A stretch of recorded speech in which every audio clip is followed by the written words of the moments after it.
There's something timeless about Stella Tennant, a quality that extends beyond her having been born into a noble Scottish family. As the granddaughter of the Duke and Duchess of Devonshire, you could say that she had access to an old-moneyed world. But it was something about Stella's presence that spoke to a timelessness beyond the trappings of wealth.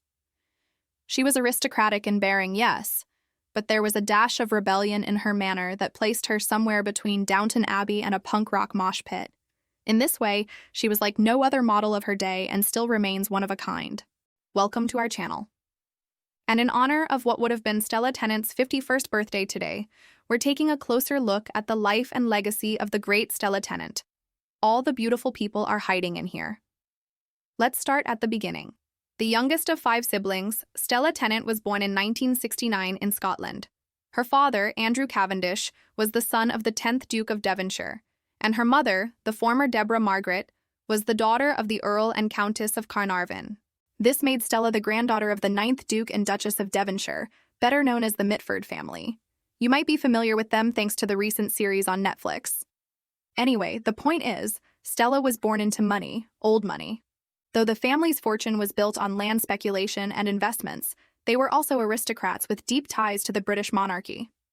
For example, Stella's godfather was none other than the Queen Elizabeth, the Queen Mother. Yet while her upbringing may have been steeped in tradition, Stella's early life was not without its challenges.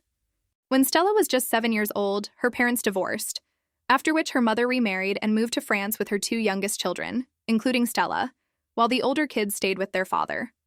Though the split eventually healed, it was still painful enough to make Stella quite introverted as a child, so much so that she didn't speak much, even to her own mother.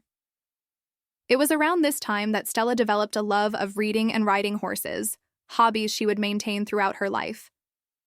When Stella was 14, she boarded at an all-girls school in northern France called l'Institut Villa Maria. After graduating, she attended university in Edinburgh, where she earned a bachelor's degree in art history. However, Stella had little interest in academia. Instead, she wanted to travel and see the world. And so right out of university, she did just that, working odd jobs along the way to support herself. In fact, it was during this time that she took a job as a waitress at Café Royal in London, where she caught the eye of journalist and author Lynn Yeager.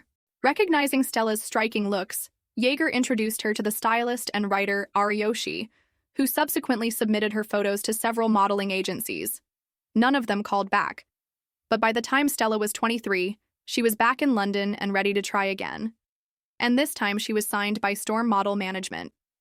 A year later, she would make her runway debut for the spring-summer 1993 season, and soon after would become the face of Prada's fall-winter campaign. But things hadn't really taken off yet. Stella was busy working as a horse riding instructor in Ireland when she got the call that changed everything. It was from American Vogue editor-in-chief Anna Wintour, who asked if she could fly to Ireland and photograph her for the magazine. A few days later, photographer Stephen Meisel arrived with a team and shot Stella for a spread in the September issue.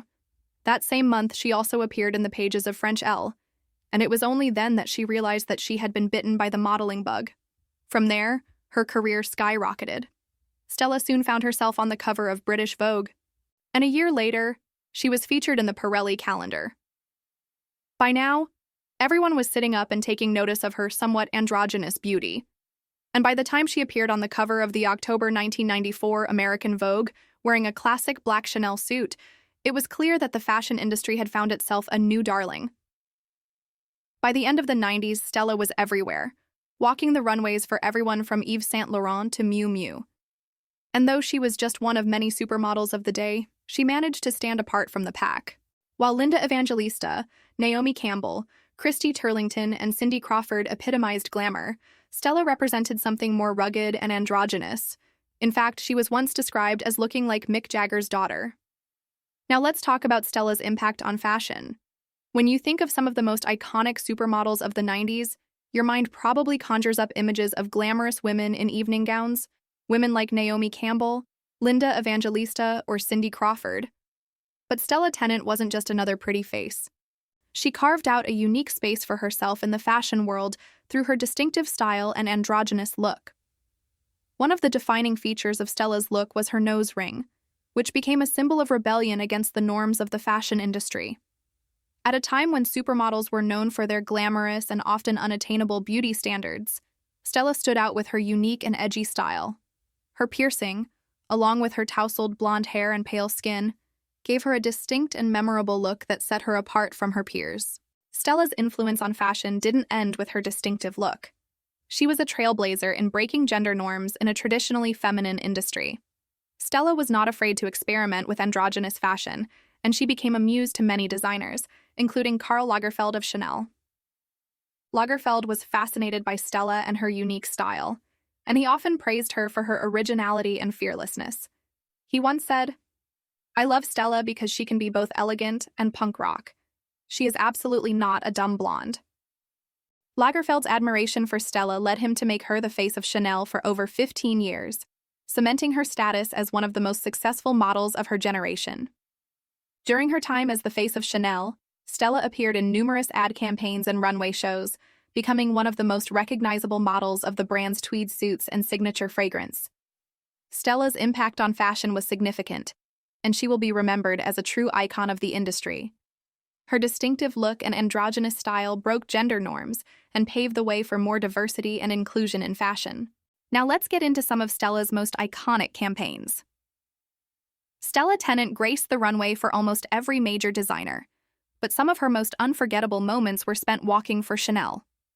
In fact, she was the longest-running ambassador of the house, appearing in campaigns since 1998 and up until her death in 2020. One of Stella's most iconic moments for the brand came in 2003, when she starred in the ad campaign for the new Chanel No. 5 fragrance, alongside Catherine Deneuve and Penelope Cruz. Stella's cool and collected demeanor perfectly complemented the classic elegance of the perfume. Another unforgettable Stella moment for Chanel came in 2015, when she opened and closed the Haute Couture show wearing a stunning white gown with a dramatic black veil. This show was extra special as it was Karl Lagerfeld's last Haute Couture show for the brand, and Stella's powerful presence on the runway left a lasting impression on the audience and cemented her status as a Chanel icon. Moving on to Versace, Stella Tennant walked the runway for Gianni Versace multiple times before his untimely death in 1997.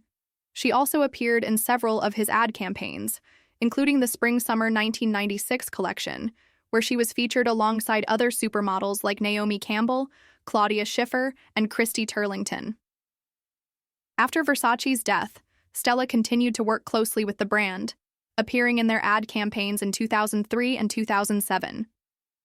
In 2011, she made a memorable appearance on the runway, paying tribute to the late Gianni Versace during the brand's fall-winter show. Stella's close relationship with the Versace family was evident, as she was invited to Donatella Versace's wedding in 2013 and served as a bridesmaid. Next up, Burberry. Stella Tennant's association with the brand dates back to 1997, when she starred in their ad campaign for the fragrance Woman. Over the years, she appeared in numerous Burberry campaigns, including the Spring-Summer 2000 collection, where she was photographed by Jürgen Teller. In 2008, Stella became the face of the new Burberry Brit fragrance and also walked the runway for the brand's fall-winter show. Her close relationship with Burberry creative director Christopher Bailey was evident as she was invited to his farewell show in 2016 and paid tribute to him on Instagram. And last but certainly not least, Alexander McQueen. Stella Tennant was a muse to the late Alexander McQueen, gracing the covers of numerous magazines during his lifetime. One of the most iconic images of Stella in McQueen's work was from his Fall-Winter 1996 Birds of a Feather collection. In this photograph, Stella is seen perched atop a tree branch, surrounded by dead birds, symbolizing the controversial environmental message of the collection. Another unforgettable moment came in 1997 when Stella walked the runway for McQueen's The Birds collection. Her white feathered gown and dramatic headpiece made her the standout star of the show. Despite her success in fashion, Stella struggled with shyness and often felt uncomfortable with the level of fame she achieved. According to her close friend, stylist Katie Grand, Stella would turn down offers to appear on chat shows and always decline to do reality TV. She simply preferred to stay out of the limelight.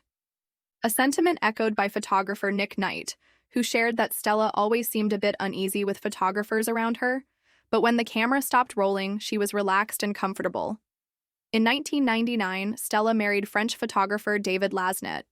The couple had 4 children together and lived mainly in the French countryside.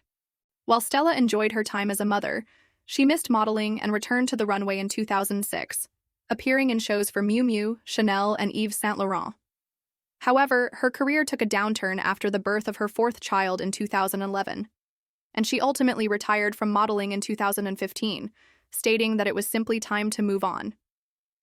Following her retirement from modeling, Stella relocated to the Scottish countryside, where she threw herself into various projects, including writing, gardening, and caring for her animals. She had a particular passion for horses and dogs, often sharing pictures of them on social media.